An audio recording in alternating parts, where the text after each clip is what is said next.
Hello folks, I'm here in my front yard and I just wanted to do an update on a palm which it's been a while since I've shown you, and which definitely deserves an update and has definitely put on the growth to deserve that. So this is my needle palm, and this palm's done super well, and just want to sort of show you sort of how it's grown since I last updated you, and talk a little bit about what's so special about this palm. So this is the needle palm, Rhapidophyllum hystrix, and this is well, before I talk about the palm itself, I've had mine in the ground for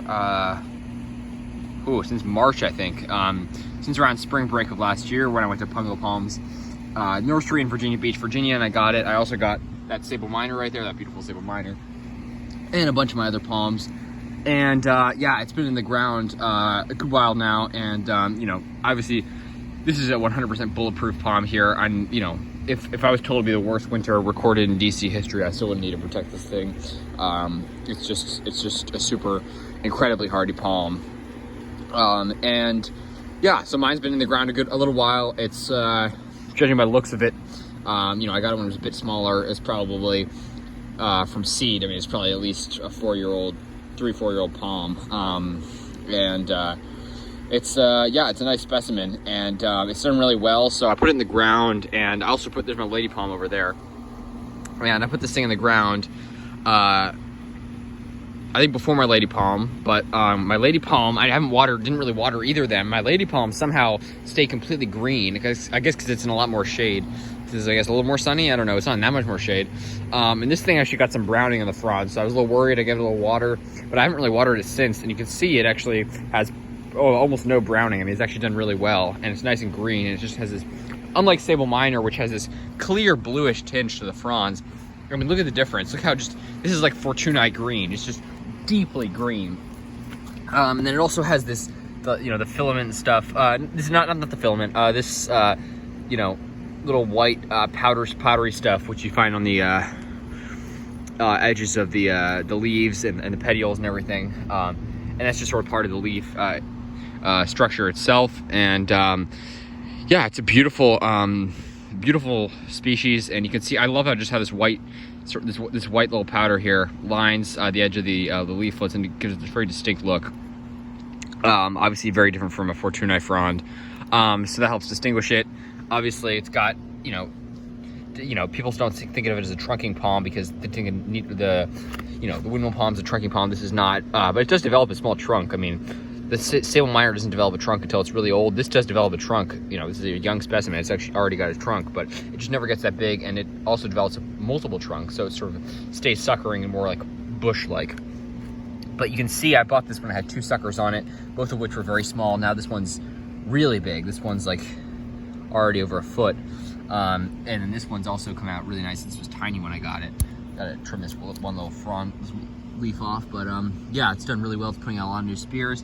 And then this sucker's completely emerged since I bought it, and came out recently, and it's doing really well. And yeah, so soon there should be multiple clear, distinguished trunks on that palm, giving it the, you know, distinct bush-like effect. And I think it's a really beautiful palm. I think it can look cool if the trunks are sort of pruned up, but also if you just leave it in its natural state, let it become that full bush, I think it also looks really cool. But yeah, I mean, it's just a beautiful palm, and it's incredibly hardy to well below zero, probably reliably hardy to -10 Fahrenheit for short periods of time, maybe -15 or 20 for like an hour overnight. But if you have like -20 or something for multiple nights in a row, that's gonna kill it. It's not that hardy. It's not that hardy. It's incredibly hardy, but it's just not able to handle that. But thankfully, you got to go pretty far north of here to get temperatures like that. This thing's bulletproof throughout the entire state of Maryland, and yeah, pretty much the entire DC area, absolutely. And bulletproof in New York City all the way up the coast, basically into southern New England. So it's an incredibly hardy palm. I wish it was used more. It's used a good amount in DC. I wish it was used more in places like New York, and maybe even try it in Boston, where you could definitely do some good zone pushing with it without having to protect it. In a mild winter, this thing can make it through Boston, no problem. Boston winter, no problem. Bad winter, that's more questionable, but it's certainly quite a hardy palm. And it's just really cool. One of my favorite palms of all. You just got to give it respect for its hardiness, and I also think it looks super cool. I don't know. I mean, I just love it. And let me know what you guys think. As always, if you guys like needle palm, if you don't, just give me your opinions, and let me know what you guys think. And just wanted to do a little update on it and just show you guys how it's done. And yeah, it's done really well. Pushed out a good amount of fronds. Actually, it's a very slow growing palm, just like the dwarf palmetto, but in my opinion, well worth the wait. And yeah, this one, you know, it's slow growing, but I got it at already a pretty good size, so be interesting to see how it does. I got to plant it in partial shade. They do like partial shade here in the DC area, where they're, you know, even slower growing than in an ideal climate, or like a further south climate. This is a pretty good climate for it, but most people plant them in more sun. Mine's in like partial sun, partial shade.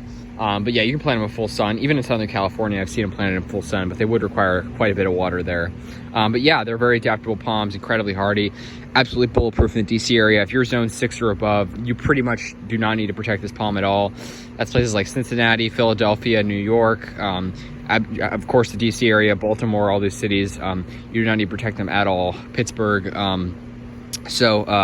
Yeah, I mean, if you're in any of those places or warmer, I would definitely try needle palm. And if you're in a colder location, like I said, they're slow growing. They get to, I mean, the one at the Arboretum's huge and they get really wide, but for the first, like, you know, many years of their life, they're very easy to protect because they're so slow growing. So I would definitely try one. I mean, if you're zone 5, you could probably zone push in 5B. They can definitely make it in some, I've heard of them making it in zone, you know, 5A climates and just, you know, in a mild winter, but a bad winter maybe not, but definitely worth zone pushing in zone 5. Zone 4B, maybe you could protect it. I don't know. It's just a really hardy palm and really awesome. So I just want to show you guys that. And yeah, thanks for watching, folks. Stay tuned for more videos. Let me know what you guys think, if you guys like needle palms. And yeah, I'm definitely a needle palm fan. That's the most common palm in the DC area. And yeah, there's some really nice specimens here that are much bigger than this one. You know, the one at the Arboretum's like above those needles there on that hemlock. It's like super tall. So yeah, they can get big, but just with time. Like I said, that one's from the 60s. So super cool. All right, take care, folks. Have a good one, and thanks for watching.